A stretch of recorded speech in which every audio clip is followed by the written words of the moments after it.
Here's how to delete all of your Facebook posts at once. First of all, you need to go ahead and open your Facebook or Facebook Lite application, whatever you're using. Tap on the three lines in the top right corner of your screen and then scroll down, go to Settings and Privacy, and then go to Settings. From the Settings page, you need to go ahead, tap on your Activities section, and then go to Activity Log.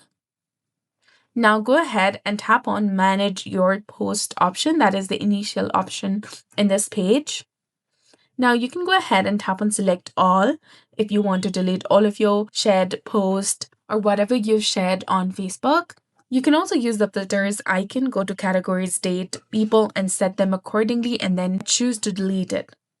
Now tap on Recycle Bin option, tap on Yes to confirm, and you'll be done. From here, you can go to Recycle Bin or the trash icon, then select all of it again, and then tap on Delete. Or this post will be deleted within 30 days of deletion. So that's it for this video. I hope you found this helpful. If you did, please like, share, and subscribe.